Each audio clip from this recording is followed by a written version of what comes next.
मैं ईरान को न्यूक्लियर हथियार नहीं बनाने दूंगा। मैं इस बात से पीछे नहीं हटूंगा। ये ख्याल कभी नहीं छोड़ूंगा। 1 इंच भी ढील नहीं दी जाएगी। बैठक अच्छी रही और मैं कह सकता हूं कि बातचीत आगे बढ़ रही है।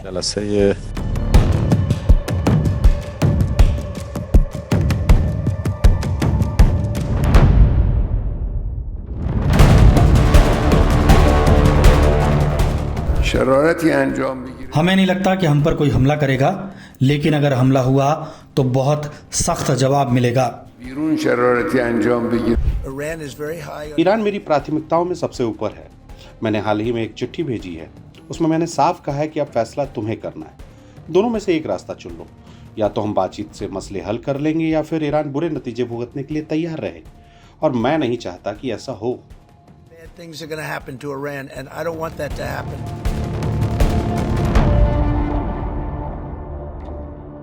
अमेरिका, ईरान, रूस, चीन और ओमान, इतने सारे प्लेयर्स एक साथ एक्टिव हैं, मीटिंग खेल रहे हैं।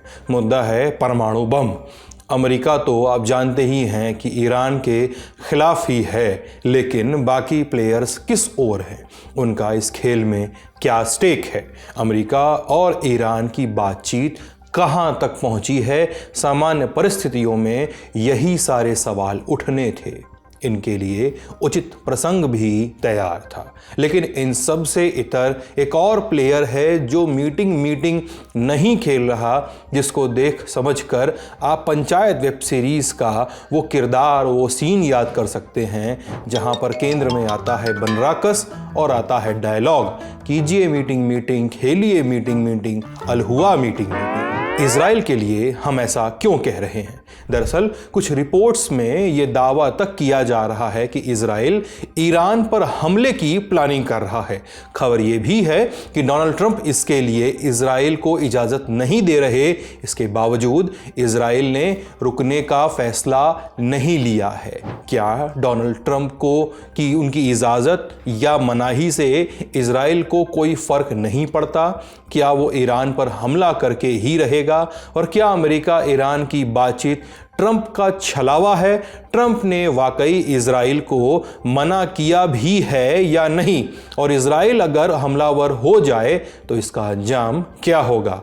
ईरान इसका जवाब कैसे देगा? 2 मिनट में हमने आपके सवाल आपके सामने रख दिए। अच्छी खासी खिचड़ी पका दी और खिचड़ी के 4 यार घी, पापड़, दही, अचार के साथ परोसेंगे। लेकिन सबसे पहले परिचय की रस्म। नमस्ते, हम हैं सिद्धांत और आप देख रहे हैं अंतर्राष्ट्रीय खबरों का रोजाना का कार्यक्रम दुनियादारी, जहां आज बात इजराइल और ईरान के संभावित युद्ध की। Brought to you by Sensodyne K, Higher and Candid. SLS और पैराबेन गॉन, तो उसका करंट ऑन। What then? इसके पोटेशियम आयंस करें ट्यूब का करंट गॉन, लाइव का करंट ऑन। सबसे पहले रिकैप, आप जानते ही हैं कि ट्रंप के पहले जो बाइडन अमेरिकी राष्ट्रपति थे और जो बाइडन के पहले खुद ट्रंप। लेकिन ट्रंप 1.0 यानी उनकी पहली सरकार के पहले कौन था? जवाब है बराक ओबामा। ओबामा के कार्यकाल में साल 2015 में अमेरिका और ईरान में एक मशहूर और ऐतिहासिक परमाणु समझौता हुआ था। इसके तहत ईरान ने अपने परमाणु कार्यक्रम को सीमित किया था। बदले में अमेरिका समेत दुनिया ने उस पर लगे आर्थिक प्रतिबंधों में ढील दी थी। ईरान की अर्थव्यवस्था सुधरने लगी, लेकिन अगले ही साल 2016 में ट्रंप चुन लिए गए। सत्ता में आते ही उन्होंने उस पुराने समझौते को बुरा सौदा बताया और अमेरिका को इस डील से बाहर निकाल दिया। ईरान पर सैंक्शंस फिर से लगा दिए। इधर ईरान ने भी धीरे धीरे बंधन तोड़ना शुरू किया।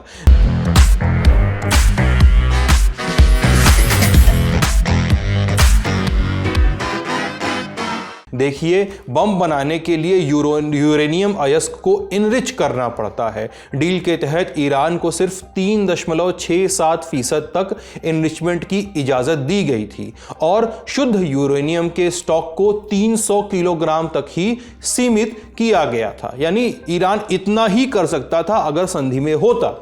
लेकिन इंटरनेशनल एटॉमिक एनर्जी एजेंसी यानी IAEA की ताज़ा रिपोर्ट के मुताबिक अब ईरान 60% की शुद्धता तक यूरेनियम को इनरिच कर चुका है 90% वेपन ग्रेड यूरेनियम होता है, यानी अगर 90% शुद्ध है तो परमाणु बम के अंदर उसको लगा सकते हैं, तार जोड़ सकते हैं।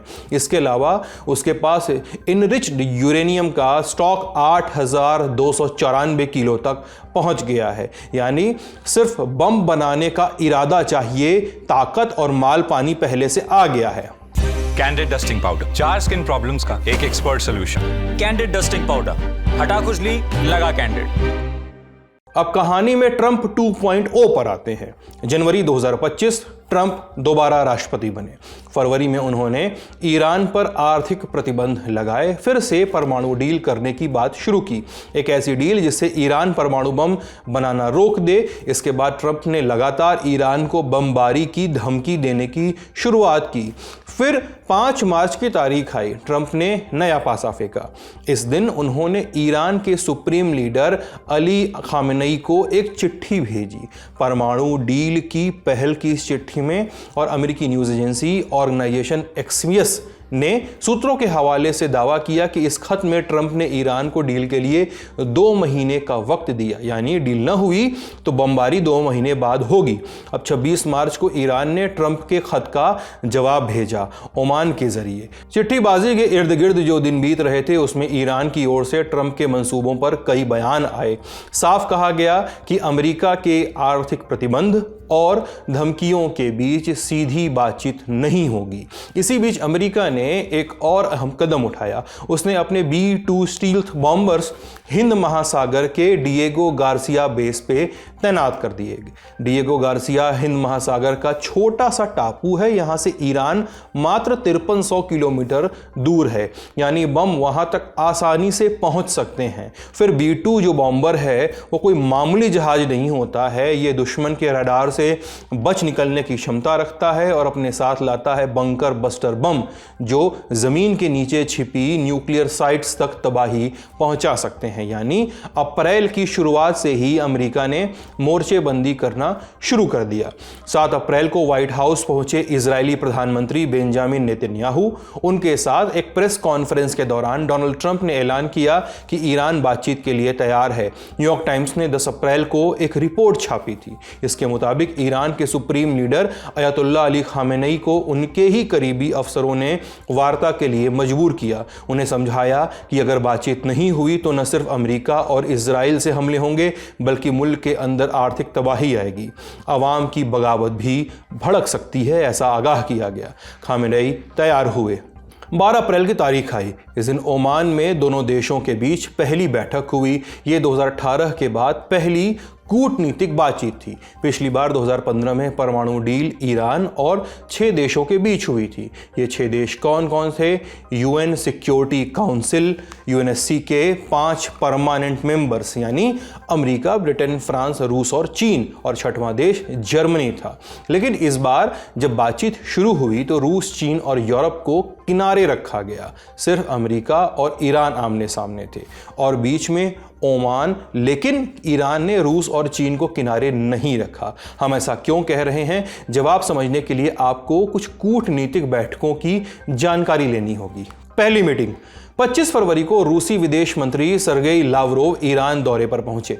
ईरान के राष्ट्रपति मसूद पजेश्कियान से भी मिले। दोनों देशों के विदेश मंत्रियों की एक प्रेस कॉन्फ्रेंस हुई। इसमें ईरान के विदेश मंत्री अब्बास अराक्ची ने कहा कि हम आर्थिक प्रतिबंधों के दरमियान बात नहीं करेंगे।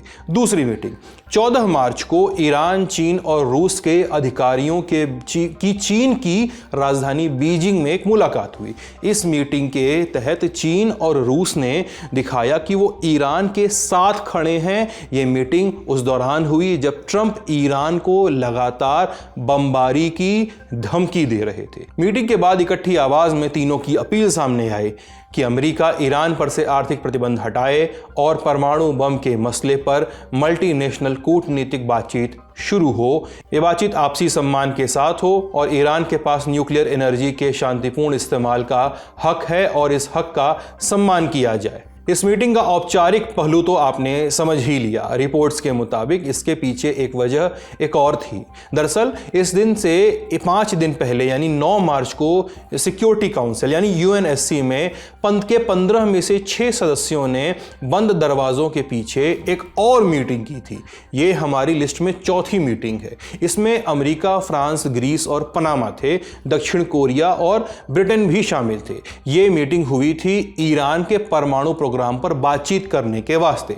इसके जवाब में ही रूस और चीन ने भी ईरान के साथ मीटिंग की थी, वो वाली मीटिंग जिसके बारे में हमने बताया। ये सब बैठकें तो अमेरिका रूस के बीच पहली मुलाकात से पहले की बात थी। फिर 12 अप्रैल की तारीख आई। इस दिन अमेरिका और ईरान की ओमान में पहली बैठक हुई। दोनों ने पहली मीटिंग की और साथ में कहा कि बातचीत सकारात्मक रही और हफ्ते भर बाद अगली बैठक होगी। अब 5वीं मीटिंग की बात करते हैं। अमेरिका से बातचीत के तुरंत बाद अब्बास अराक्ची रूस के लिए रवाना हुए। 17 अप्रैल को वो रूस पहुंचे और वहां राष्ट्रपति व्लादिमीर पुतिन से मुलाकात की उन्होंने। अमेरिका से क्या बात हुई इस बारे में उन्हें साफ किया, बताया, ब्रीफ दिया उन्होंने और कहा कि ईरान के सुप्रीम लीडर अमानतुल्लाह खामेनेई का एक निजी पैगाम भी आपको दे रहा हूं।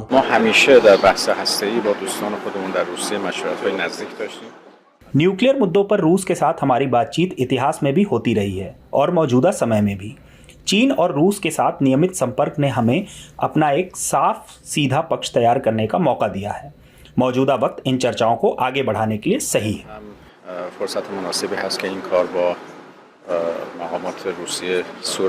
18 अप्रैल को अब्बास ने रूसी विदेश मंत्री सर्गेई लावरोव के साथ एक प्रेस कॉन्फ्रेंस में यह भी कह दिया कि उन्हें अमेरिका के मंसूबों पर शक होता है।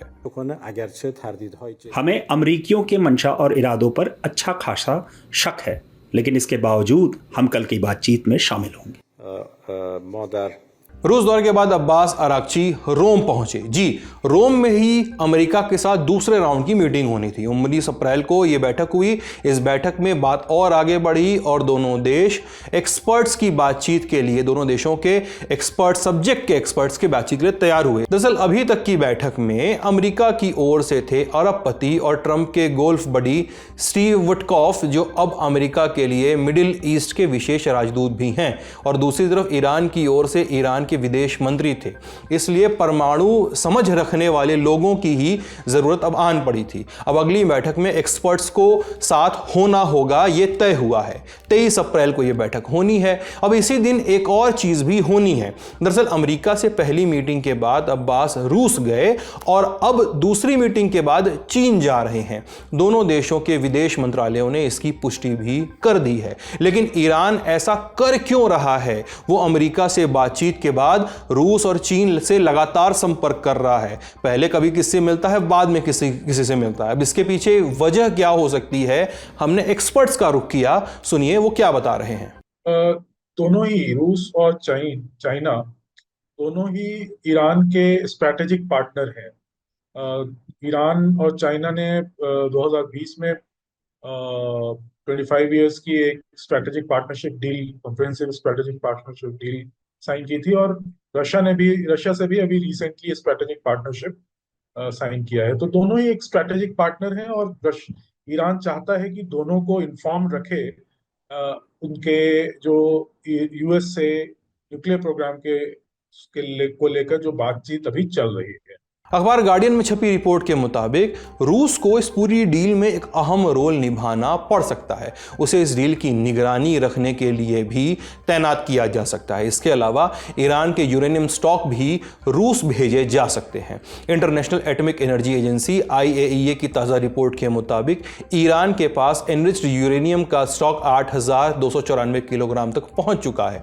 किसी भी डील पर बातचीत के दौरान इसका मसला उठना ही था कि इस स्टॉक होगा क्या। ईरान इस स्टॉक को अपने देश में ही रखना चाहता है। कुछ रिपोर्ट्स के मुताबिक अमेरिका चाह रहा है कि या तो ईरान इस स्टॉक को बर्बाद कर दे या इसे किसी दूसरे मुल्क को सौंप दे। लेकिन द गार्डियन की रिपोर्ट बताती है कि तेहरान इस प्रस्ताव को लेकर बहुत उत्सुक नहीं है, साफ तौर पे ठुकराने जा रहा है। क्रेमलिन से जब पूछा गया कि क्या रूस इसके लिए तैयार है तो उन्होंने टिप्पणी करने से इनकार कर दिया। हमने इस मुद्दे को बेहतर तरीके से समझने के लिए जानकारों का रुख किया। सुनिए उन्होंने क्या बताया। देखिए जहां तक ये न्यूक्लियर प्रोग्राम की बात है, यूरेनियम स्टॉक बहुत ही इंपॉर्टेंट होता है, क्योंकि वही मेन फ्यूल होता है जिससे न्यूक्लियर रिएक्टर काम करते हैं।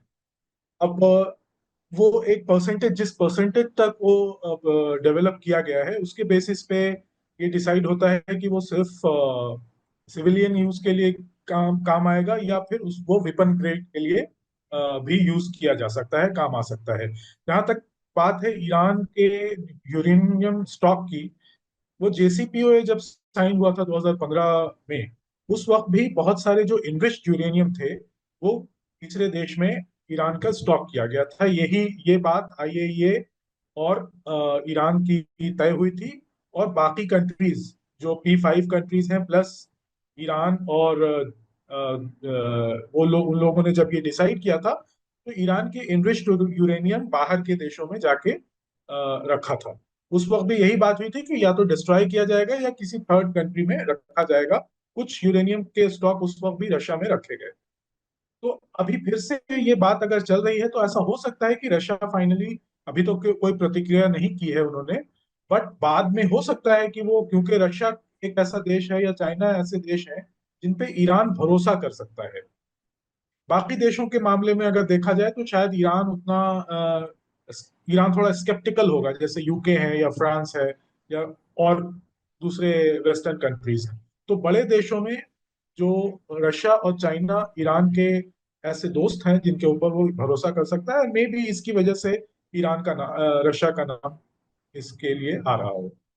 अब तमाम मीटिंग्स की बात हो गई तो तीसरे प्लेयर की बात करते हैं। तीसरा प्लेयर कौन? इजराइल। इजराइल कहता है कि जिस दिन ईरान ने परमाणु बम बना लिया उस दिन इजराइल का अस्तित्व खतरे में आ जाएगा। इसी को आधार बनाकर इतिहास में उसने ईरान के वैज्ञानिकों और न्यूक्लियर साइट्स को निशाना भी बनाया है। प्रधानमंत्री नेतन्याहू लगातार ईरान को सबसे बड़ा खतरा बताते आए हैं। 2024 में इजराइल ईरान के न्यूक्लियर साइट्स पर हमला करने की प्लानिंग भी कर रहा था, लेकिन उस वक्त उसे अमेरिका का साथ नहीं मिला। लेकिन यह तो अब तक की कहानी थी।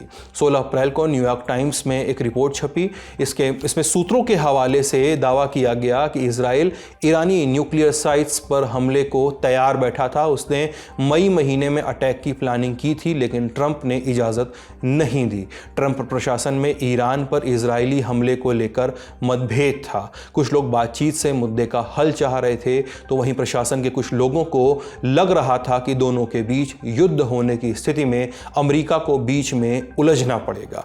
इस रिपोर्ट तक तो बात ठीक थी, लेकिन इसके ठीक 2 दिनों बाद यानी 19 अप्रैल को रॉयटर्स ने भी एक रिपोर्ट छापी। सूत्रों के हवाले से दावा किया गया कि इजराइल ट्रंप की मनाही के बाद भी हमले की प्लानिंग कर रहा है, और इसी दिन नेतन्याहू का एक बयान भी सामने आया। मैं ईरान को न्यूक्लियर हथियार नहीं बनाने दूंगा। मैं इस बात से पीछे नहीं हटूंगा। ये ख्याल कभी नहीं छोड़ूंगा। 1 इंच भी ढील नहीं दी जाएगी।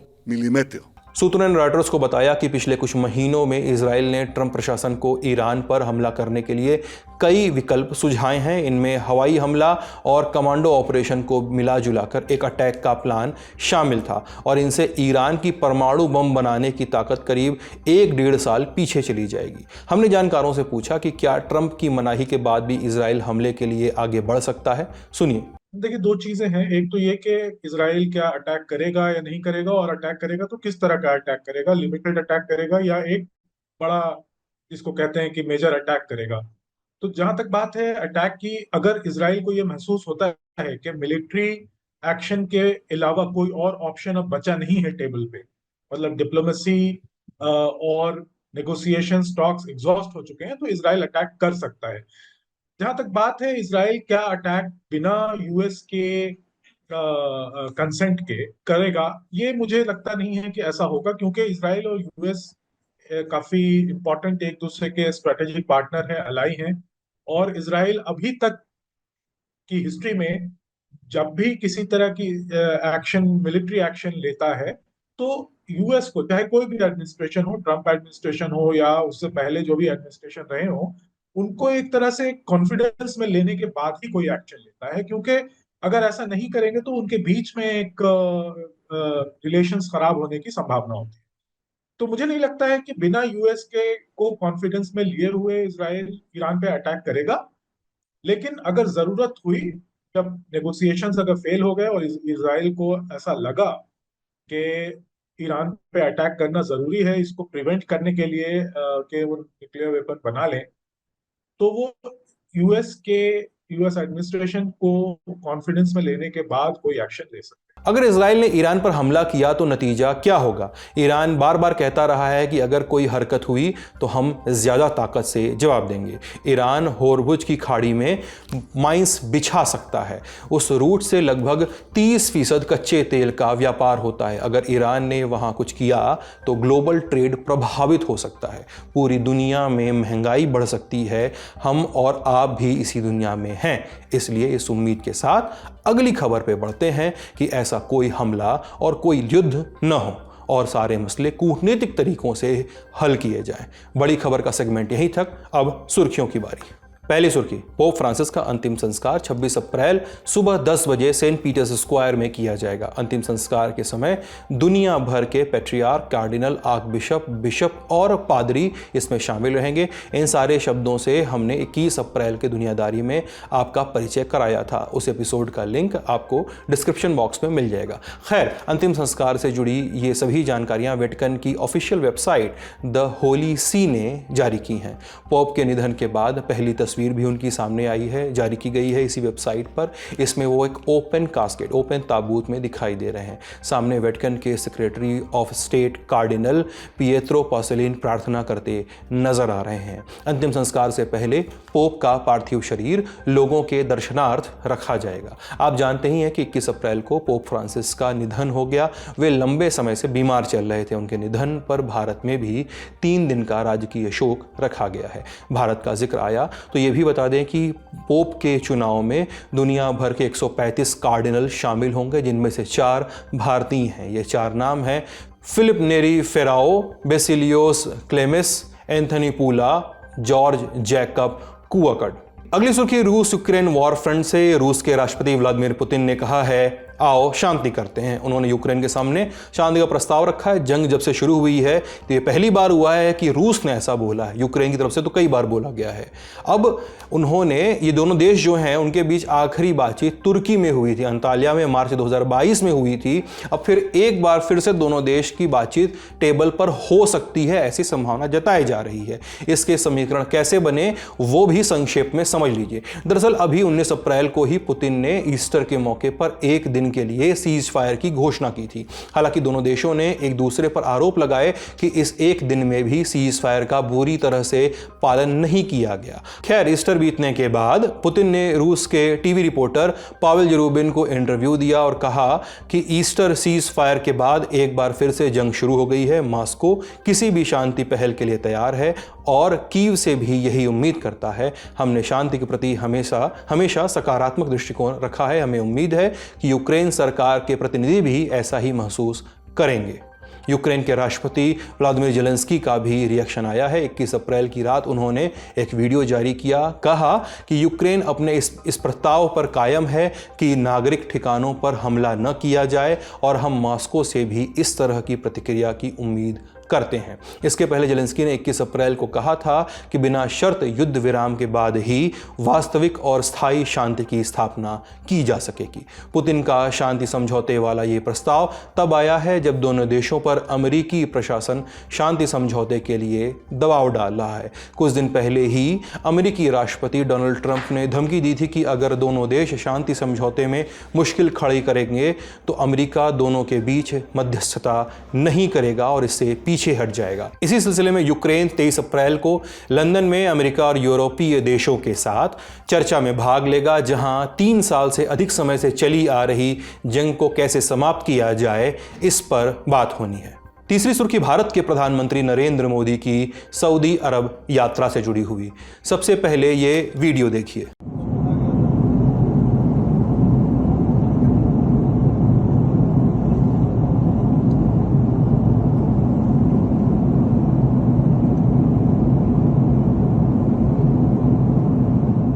पीएम मोदी का विमान एयर इंडिया 1 जब सऊदी के आसमान में पहुंचा तो उन्हें एस्कॉर्ट करने पहुंचे रॉयल सऊदी एयर फोर्स के 3 F-15 फाइटर प्लेन, जिन्हें आप वीडियो में देख सकते हैं। इस वेलकम के बाद उनका विमान जेद्दा एयरपोर्ट पहुंचा, जहां प्रधानमंत्री को तोपों की सलामी भी दी गई। PM Modi crown prince Mohammed bin Salman के निमंत्रण पर 2 दिन की यात्रा पर सऊदी अरब के शहर जेद्दा पहुंचे हैं। आने से पहले पीएम ने कहा कि भारत सऊदी अरब के साथ लंबे और ऐतिहासिक संबंधों को काफ़ी महत्व देता है। हाल के वर्षों में दोनों देशों ने डिफेंस, ट्रेड, इन्वेस्टमेंट, एनर्जी से लेकर पीपल टू पीपल रिलेशन के मामले में भी एक ठोस साझेदारी की है। बता दें कि पीएम मोदी जेद्दा में स्ट्रेटेजिक पार्टनरशिप काउंसिल की दूसरी बैठक में भी शामिल होंगे। भारतीय समुदाय से भी बात करेंगे वो। ध्यान देने वाली बात है कि सऊदी में करीब 25 लाख भारतीय रहते आए हैं। प्रधानमंत्री मोदी का ये तीसरा सऊदी अरब दौरा है। इससे पहले वो 2016 और 2019 में वहाँ जा चुके हैं। दुनियादारी में इतना ही। अन्य ज़रूरी खबरों के लिए आप देख सकते हैं हमारा रोज़ाना का news bulletin Lallan top show, जहां पर आज बात होगी पहलगाम टेरर अटैक की और दिल्ली हाई कोर्ट में बाबा रामदेव और उनकी कंपनी पतंजलि के विज्ञापनों और दावों को लेकर जो विवाद और जो माफ़ीनामा समझाई, इस तरह की चीज़ें हुई, उस पर बातचीत है। आपको उसका लिंक इस शो के डिस्क्रिप्शन बॉक्स में मिल जाएगा। अपना ख्याल रखिएगा, स्वस्थ रहिएगा, मस्त रहिएगा। देखते रहिए लल्लन टॉप। बहुत बहुत शुक्रिया।